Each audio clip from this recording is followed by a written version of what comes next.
현자들의 죽음, 소크라테스에서 부탁까지 고미숙지음, 죽음에 대한 명랑하고 심오한 탐구. 7번째 107페이지 16페이지 인트로. 죽는 법을 외우라. 그러면 사는 법을 알게 되리라. 죽음은 삶과 마찬가지로 하나의 기술이고 예술이다. 존 우드로프, 환생과 윤회의 비밀. 죽음, 포르노보다 더 센 터부. 우리는 모두 죽는다. 죽음은 도처에 있다. 누구에게나, 언제나, 어디서든 죽음은 찾아온다. 이보다 더 자명하고 더 보편적인 사건이 있을까? 왜 예외 없는 법칙은 없다. 라는 법칙을 무화시키는 단 하나의 법칙을 꼽는다면 바로 이것, 죽음이라는 사건이다.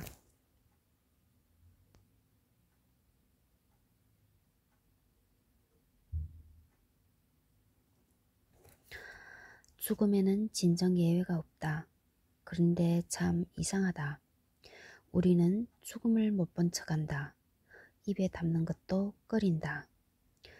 그리하여 죽음은 점점 더 터부시 된다. 어떤 포르노보다 더 센 하드코어다.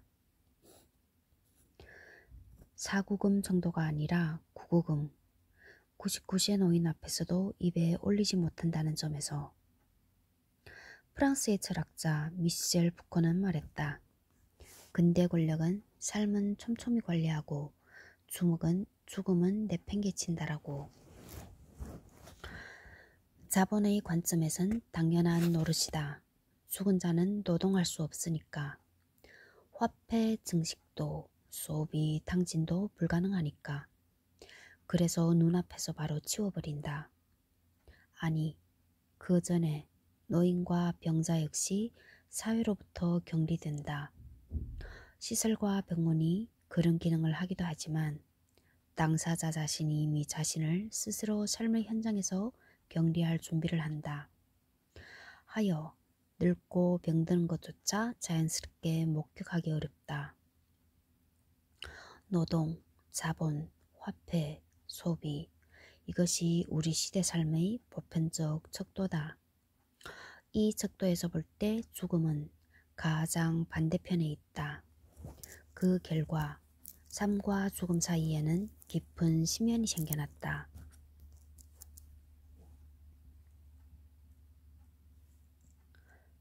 근대 권력이 목전에서 죽음을 치워버렸다면 21세기 디지털 문명은 죽음이라는 단어를 증발시키고 있다. 자살은 극단적 선택으로, 반려동물의 죽음은 무지개 다리로, 가족의 죽음에 관한 이야기는 은밀한 개인정보로. 말하자면 우리가 사는 세상은 죽음을 외면하고 그리고 은폐한다. 고로 죽음은 없다. 죽음을 환기하는 모호하고 흐릿한 기호들만 떠다니고 있을 뿐. 그러므로 우리는 죽음을 모른다.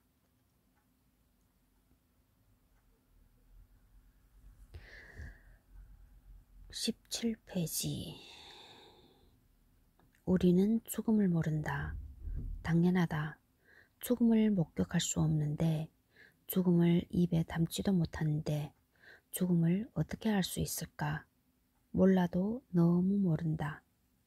모른다는 사실조차 모른다. 무지의 무지가 중첩되면 무명, 우밍이라 한다. 빛이 통과하지 못하는 심해를 떠올려보라.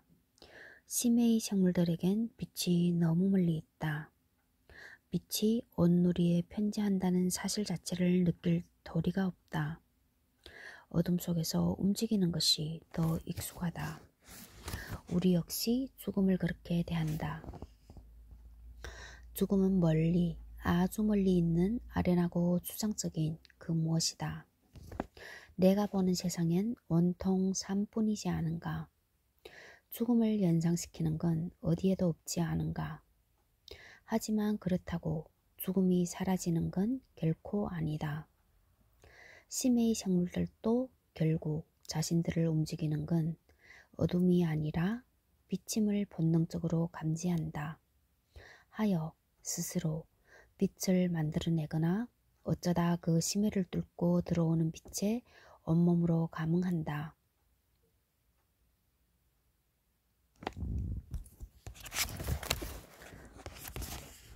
교육 명가 EBS의 명품 강연 시리즈 37번 오늘부터 걷기 리셋 홍정기 운동과학 박사 38 맹자에게 배우는 나를 지키며 사는 법 김월회 중문학자 39 구약 이야기 주원준 고대 근동학자 40 위기 이후의 경제 철학 홍기빈 경제학자 41 신약의 사람들 지영은 목사 42 영원한 현재의 철학 조대호 철학자 43 연금처럼 근육 리셋 홍정기 운동과학 박사 44 현자들의 죽음 고미숙 고전 평론가 마지막이네.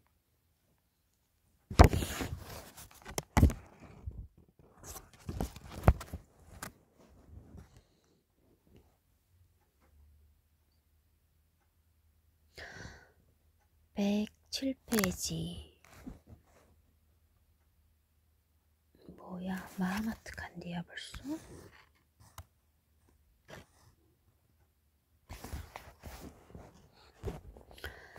1번 암살범의 최후 진실 난 결코 후회하지 않는다.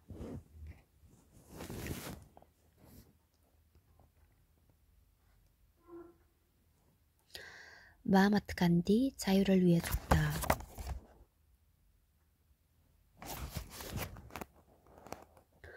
라는 다큐멘터리가 있다. 영상 초반에 감옥에 있는 한 노인이 등장한다. 암살범 나투람 고드세의 형인 고팔 고드세 그다. 함께 암살단에 참가했지만 무기형에 처해졌고 인터뷰 당시 20년 이상 수감 중이었다. 그의 나이는 85세. 그러니까 간디 암살 이후 무려 20여 년이 지난 때였다. 그는 담담한 어조로 말했다. 그 해는 1948년이었고 나는 그 암살단에 참가한 것에 대해 결코 후회하지 않는다. 그가 증언하는 암살을 결심할 때의 장면이다. 우리 10명 암살단이 모두 교수형에 처해진다고 해도 이 사람 간디는 결단코 살려두어서는 안 된다. 당시 간디는 목숨을 건 대단식 종이었고 언제든 죽을 수 있는 나이였다. 하지만 그들은 그것조차 용납하지 않았다.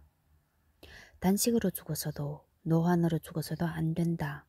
오직 자신들의 손에 의해 처단당해야 한다. 미움과 증오를 훌쩍 뛰어넘는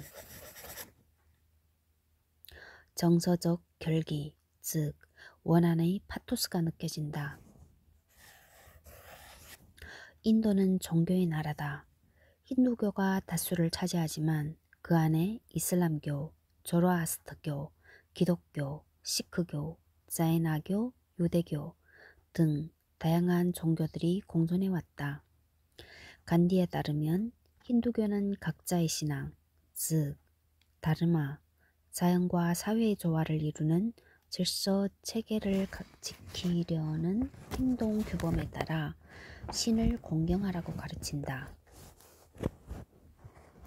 그러므로 어떤 종교도 배제하거나 적대할 이유가 없다. 한데 그런 나라에서 힌두교도들이 인도가 배출한 가장 신성한 존재에게 총을 겨누다니 그것도 신의 이름으로.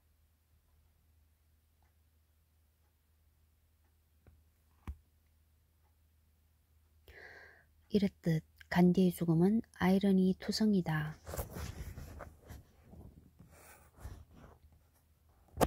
평생 대영 제국을 상대로 인도의 독립을 위해 싸운 그가 영국 정부가 아닌 인도인에게, 그것도 자신의 영적 기반인 바가바드 기타를 배신한다 했다는 죄명으로, 또 60대 이후 인도인들에게 바프, 아버지로 불린 그가 자신을 바프로 추앙한 젊은이들의 표적이 되었으니 말이다.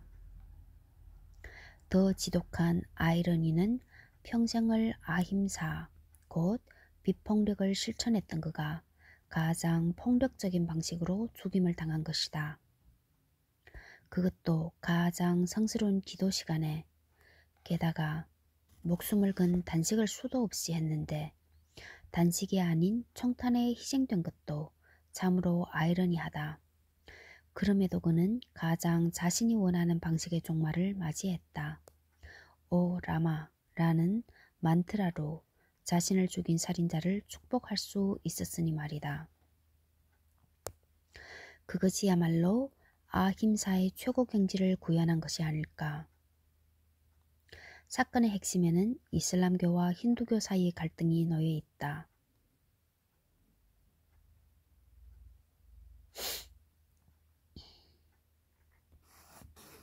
종교는 인간을 신적인 상태로 고양한다. 종교는 인간을 신적인 상태로 고양한다.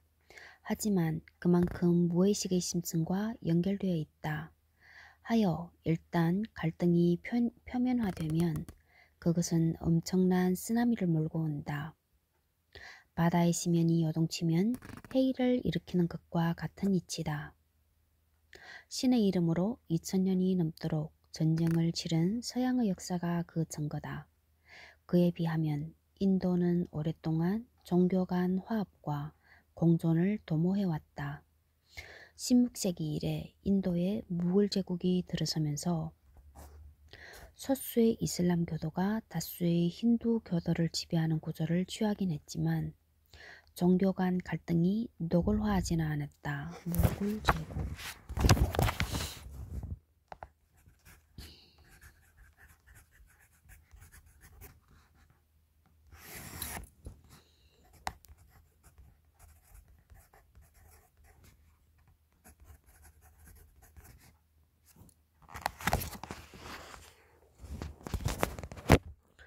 다양한 종교들이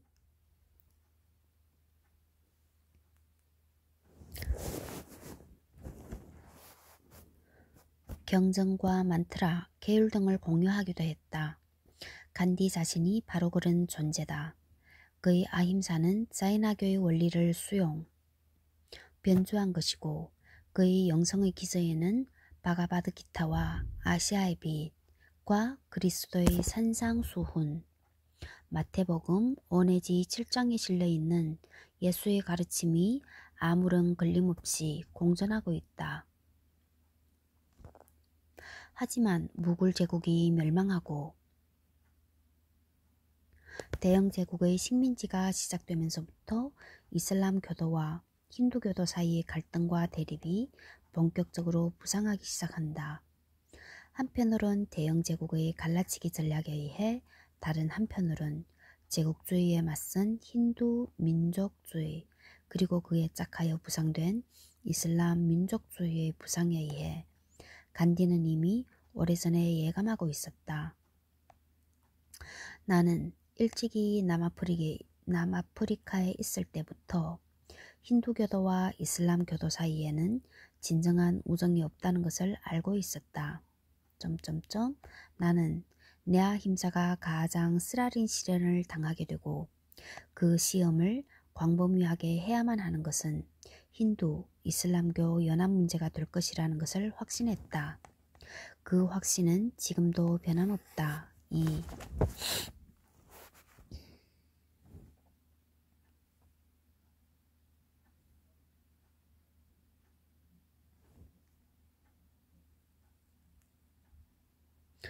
그의 예감이 결국 적중한 셈이다.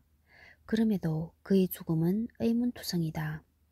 그것이 단지 종교적, 민족적 광기에 사로잡힌 암살범들의 결단만으로 가능했을까? 풀잎 하나가 피고 지는데도 온 우주가 작용한다는데 3억의 국민을 분발케 하여 대영 제국을 떨게 하는 근 2000년 이래 인간의 정치에 가장 강력한 운동을 전개한 3. 존재의 죽음이 고작 10명의 잡범들에 의해 결정된다는 게 가당키나 한가. 그러니 어찌겠는가.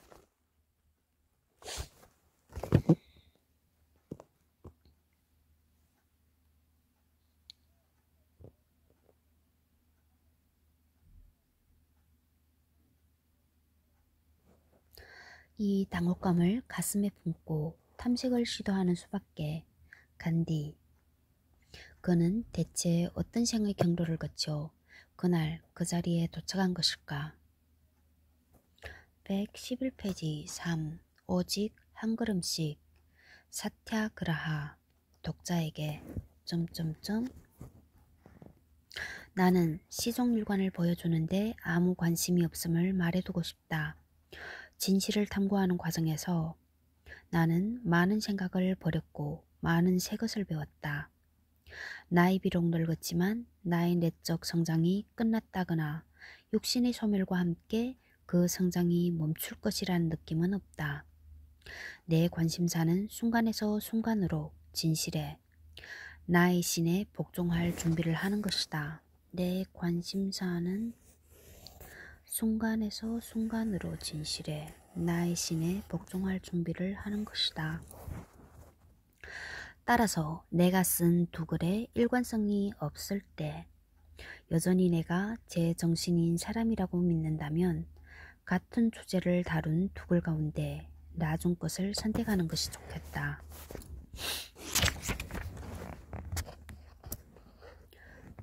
112페이지 MK 간디 4. 1930년 예라부다 감옥에서 보낸 편지다. 간디 나이 이미 60대에 접어들었다.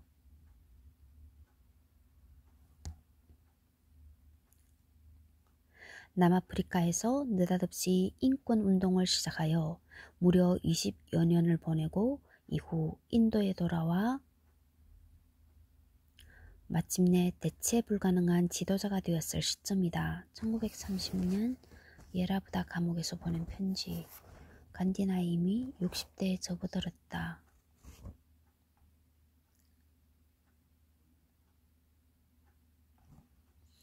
남아프리카에서 느닷없이 인권운동을 시작하여 무려 20여 년을 보내고 인도에 돌아와 마침내 대체 불가능한 지도자가 되었을 시점이다.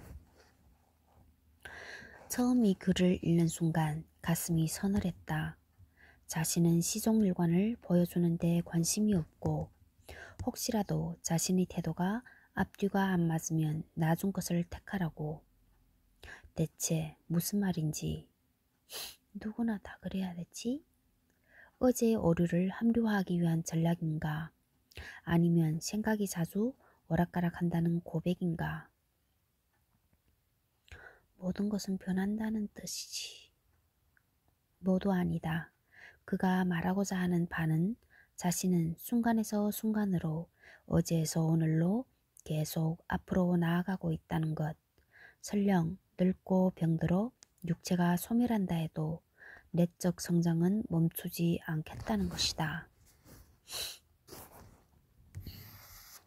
한없이 겸손하되 단호한 결기가 느껴진다.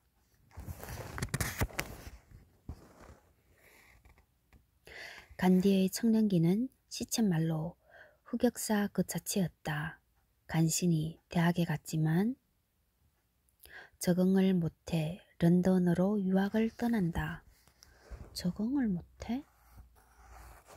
왜 적응을 못하지? 도피인지 추방인지 알 수 없는 행로다. 우여곡절 끝에 변호사가 되어 돌아오긴 했지만 역시 개업이 만만치 않았다. 변호사는 법정에서 많은 사람 앞에서 변론을 펼쳐야 하는데 말할 용기는 없었기 때문에 생각을 글로 쓰기로 했다. 원고를 읽을 자신도 없어서 다른 사람을 시켜 읽게 했다. 부끄러움이 많은가?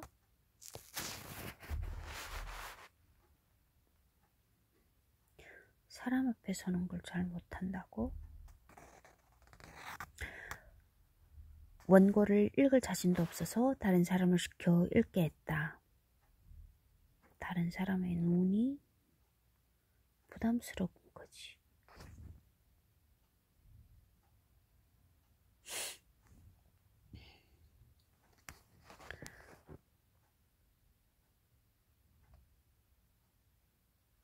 사교적인 방문에서조차도 사람이 6, 7명만 있으면 나는 벙어리가 되어버렸다.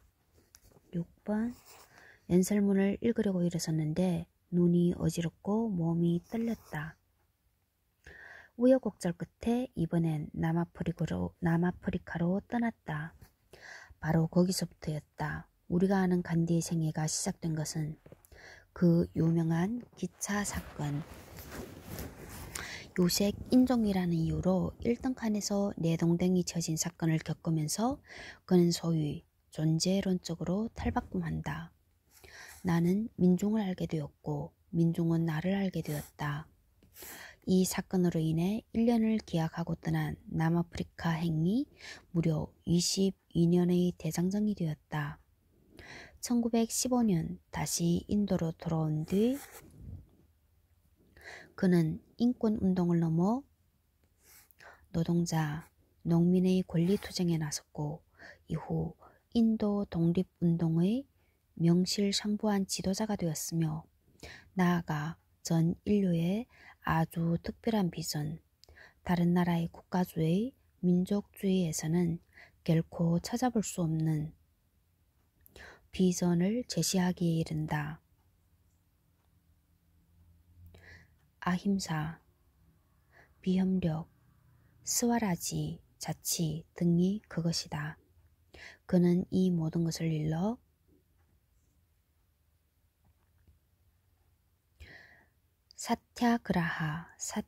사티아그라하라 명명했다.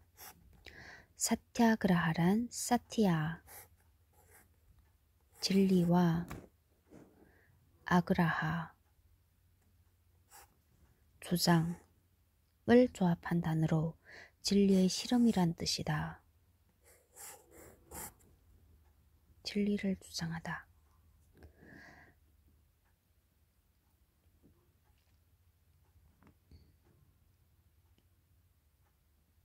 진리와 실험, 이 두 단어가 어떻게 공존할 수 있지? 진리는 고매한 추상이고 실험은 그야말로 구체적인 행위가 아닌가? 둘 사이는 따로 노는 게 정상 아닌가? 물론 아니다. 그것은 우리가 만들어낸 환상이다. 간디가 공략하는 지점이 바로 거기다. 방법은 간단하다. 진리와 실험 사이에 가로놓인 장애물들을 하나씩 제거해 가면 된다. 사티아그라하 이상의 단번에 도달하는 것은 어렵다. 하지만 그것을 가로막는 장애를 하나씩 걷어내는 것은 가능하다. 그것은 단 한 걸음씩이면 충분하다. 하나씩, 한 걸음씩. 이 과정에서 가장 필요한 덕목은 서두르지 않는 것. 그렇다. 선한 것은 달팽이처럼 나아간다. 철도의 등장 이후 모두 가속의 페달을 밟고 있는 그 와중에 달팽이의 속도를 취한다고? 그런 여유와 담대함은 어디서 비롯한 것일까?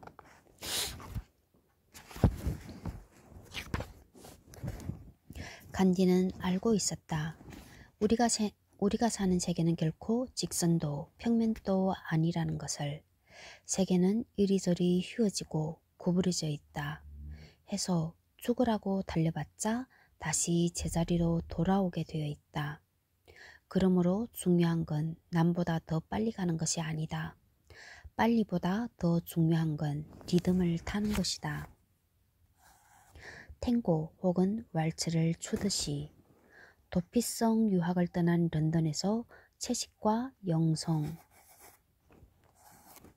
산스크리트어에 눈을 뜨고 남아프리카에서 인권과 민중의 눈을 떴다. 이 과정을 아무리 클로즈업 해보아도 거대한 도약과 비상은 보이지 않는다. 그야말로 슬로우 앤 스테디.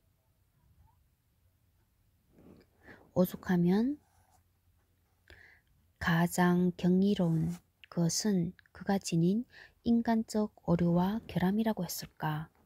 오죽하면 가장 경이로운 것은 그가 지닌 인류적 오류와 결함.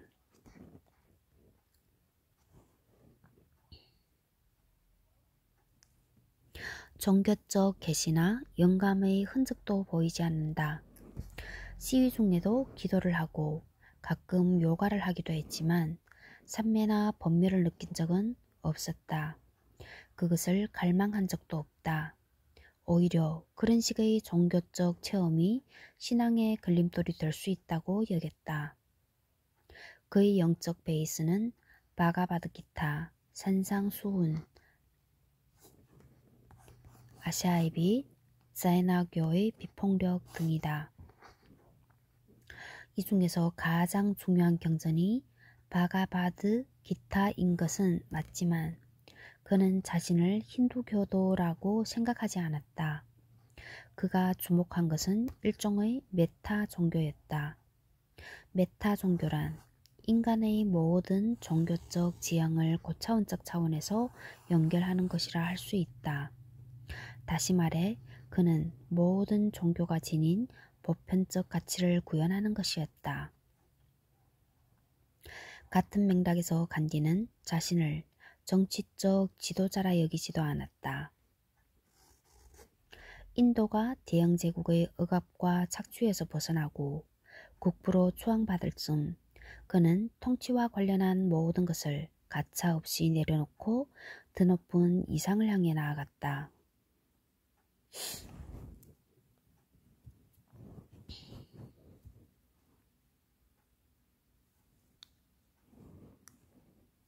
그것이 무엇인가? 진리? 그렇다. 그는 다만 진리를 실험하는 존재였을 뿐이다.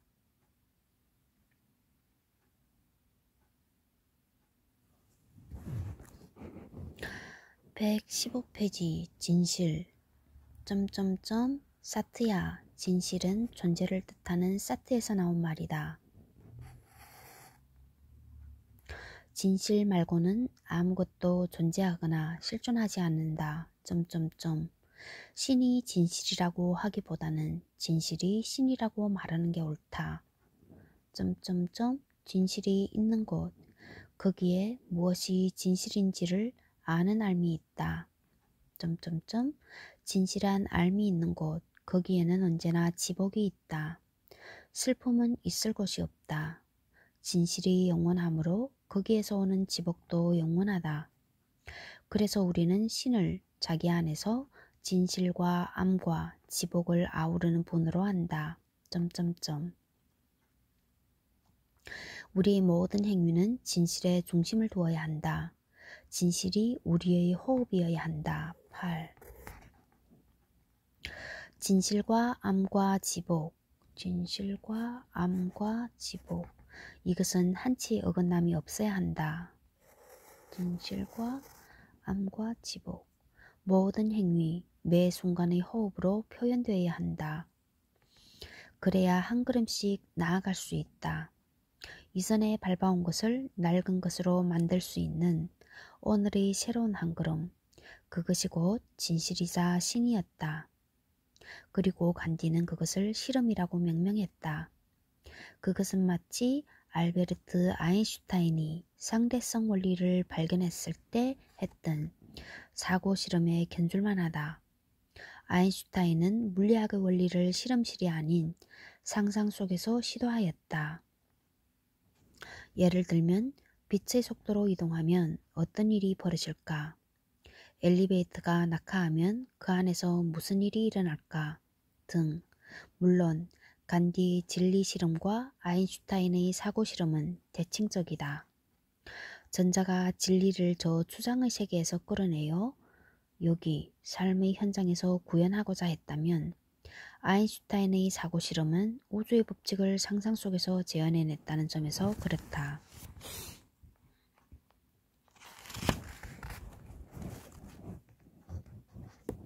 아,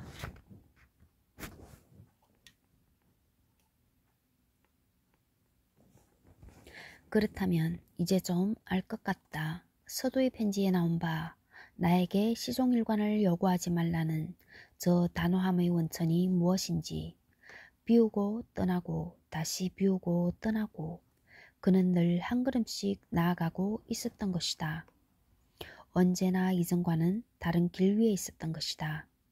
그러니 매번 새로운 실험일 수밖에, 날마다 지복일 수밖에.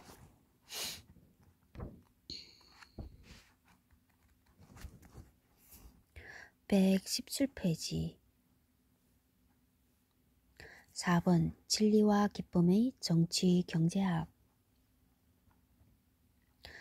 브라마차리아 1925년 간디는 단식 투쟁에 들어간다. 인도 공민회의 내에서 힌두교와 이슬람교의 갈등이 불거진 탓이다. 두 집단의 지도자들이 한자리에 모이면서 간디의 뜻이 관철되었다. 하지만 그는 얼마 후 다시 단식을 감행한다. 왜? 바로 자기 자신 때문이었다. 내면의 소리가 그렇게 하라고 한 것이다. 그는 진리를 추구하는 존재다. 그에게는 심층에서 솟구치는 내면의 소리에 응답하는 것이 히말라야를 정복하는 것보다 더 중요하다.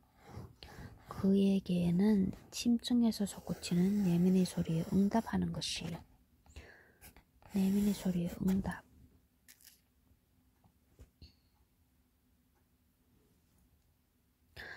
이후 그는 1년간의 정치적 침묵을 지키겠다고 선포했다. 또 하나 1932년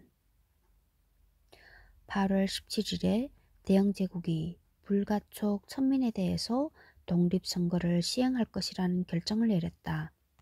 간디는 결코 받아들일 수 없었다.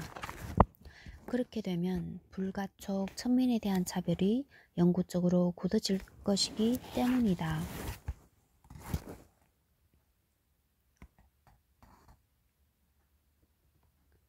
목숨을 건 단식이 9월 20일 정오부터 시작되었다. 간디가 죽을 고비를 맞이하자 9월 24일 힌두교도와 불가촉 천민 간의 예라부다 협약이 체결되었다. 간디의 승리였다. 하지만 간디는 여전히 투학종이었다. 그런데 얼마 후 간디는 돌연 3주간의 새로운 단식에 들어간다. 이번에도 자기 자신을 위한 것이라고 했다. 자기를 면회하러 온 한 미국인 처녀로 인해 내면이 크게 오염되었기 때문이란다.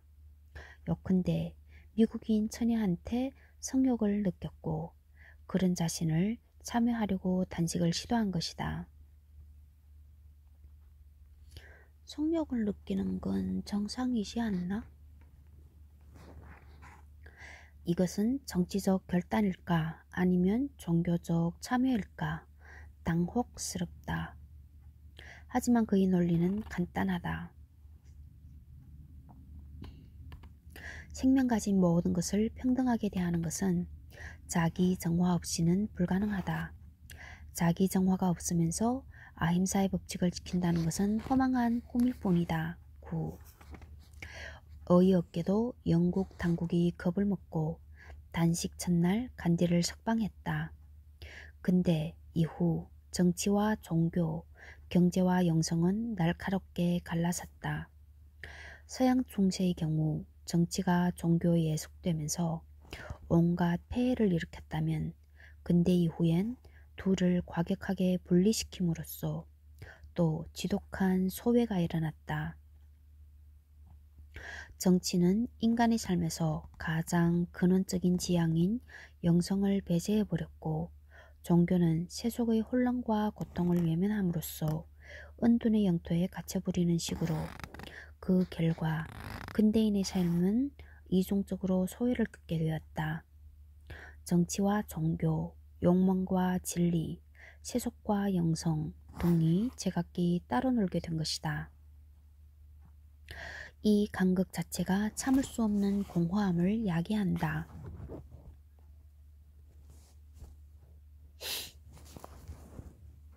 그 공허를 대체한 것이 제국과 민족 혹은 혁명에 대한 열광이라고 할 수 있다.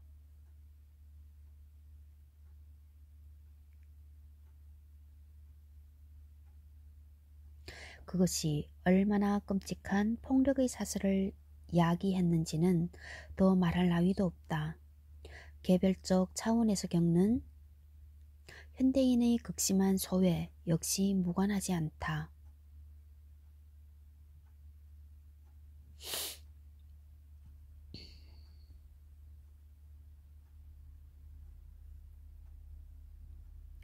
간디의 정치는 그런 점에서 전복적이다. 그에게 있어서 대영 제국과의 투쟁이나 자신의 내부에서 망동하는 성욕과의 대결은 한치도 다르지 않다.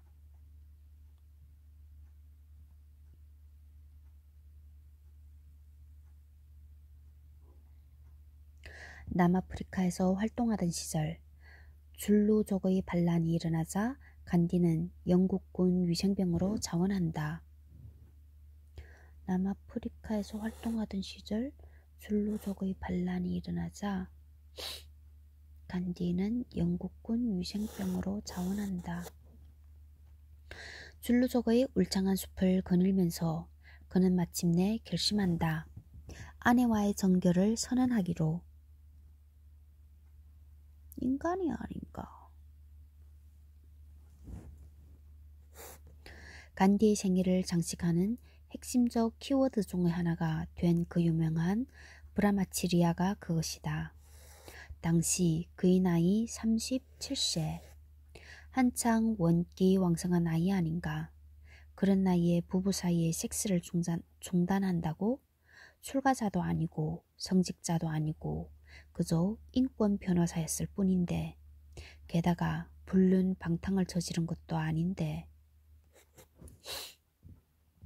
이런 파격적 결단의 요래는 20여 년 전으로 거슬러 올라간다. 간디는 13세의 비슷한 또래의 아내를 맞이했다. 13세? 24년 동안 같이 살았네. 그와 동시에 질풍노도의 성욕에 휩싸여 사랑의 이름으로 아내를 끊임없이 괴롭히는 짓을 저지르곤 했다. 결정적으로 아버지가 돌아가시는 날 밤에 임신한 아내를 깨워 성욕을 채우느라 임종을 지키지 못했고 그때 아내의 뱃속에 있던 아이 또한 태어나자마자 죽어버렸다. 간디는 멘붕에 빠졌다. 그날 이후 간디는 사랑과 정욕에 대해 치열하게 탐색하기 시작한다. 사랑과 정욕에 대해 치열하게 탐색.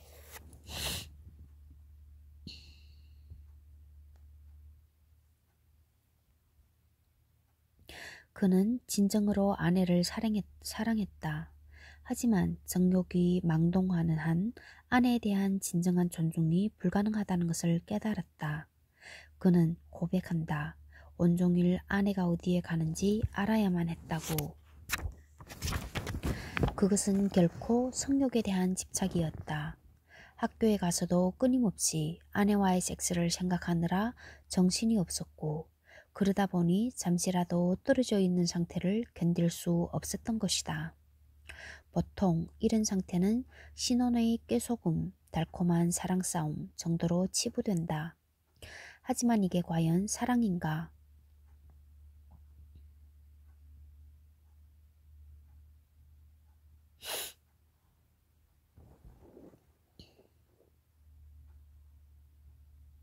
아내를 감금하다시피 하고 늘 머릿속에 섹스만을 떠올리는 것이. 간디는 자신에게 물었고 나아가 모든 이들에게 묻고 있다. 섹스에 대한 정욕과 사랑의 윤리가 어떻게 조화를 이룰 수 있는지를. 아마 다들 불편할 것이다. 누구를 사랑하면 다 그런 거 아닌가? 그렇다.